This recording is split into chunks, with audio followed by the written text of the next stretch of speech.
નમસ્કાર, mission India સાથે હું મિલી આપનું સ્વાગત કરું છું।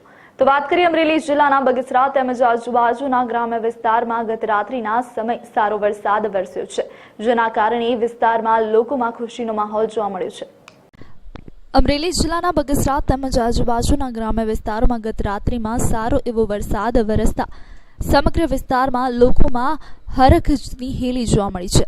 તેમજ આ તકે બગસરા શહેર પાલિકા ઉપપ્રમુખ હિતેશભાઈ ડોડિયા તેમજ ગાયત્રી મંદિર પરિવાર અને ગામ લોકો દ્વારા બગસરા શહેરની પવિત્ર સાતલડી નદીમાં ધોધમાર વરસાદ આવવાને કારણે જલ દેવતાની વધામણી કરવામાં આવી છે તથા સાતલડી નદીના કિનારે જલ પૂજન કરાવવામાં આવ્યું છે।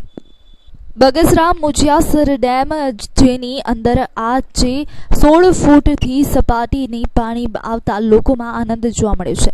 તો હાલ બગસરા શહેર સહિત ખેતીના પાક માટે મુજિયાસર ડેમનું પાણી પિયત કરવા માટે પણ આજે અપાયું છે, જેથી આખા વર્ષનું પીવાનું પાણી અત્યાર સુધી જ મળી રહે તેવી ખુશીનો માહોલ જોવા મળ્યો છે। બગસરામાં ગઈ રાત્રે ભારે વરસાદને કારણે બગસરાની પવિત્ર નદી સાતલડી નદીમાં ઘોડાપૂર આવેલ બગસરાનો પીવાનો પાણીનો જ્યાંથી સ્ત્રોત ઊભો થાય છે એવા મુજિયાસર ડેમમાં પણ 16 ફૂટ જેટલું પાણી આવેલ। આમ આખા વર્ષનું પાણી બગસરામાં જ્યારે આવેલ હોય ત્યારે આ જલ દેવતાને વધામણી કરવા માટે એમનું જલ પૂજનનો કાર્યક્રમ સાતલડી નદીના કિનારે શાસ્ત્રોક્ત વિધિથી ગાયત્રી મંદિર પરિવાર બગસરા શહેરના લોકોને આ વધામણા આ નિર્ણય કરેલ અને જલ પૂજનનો કાર્યક્રમ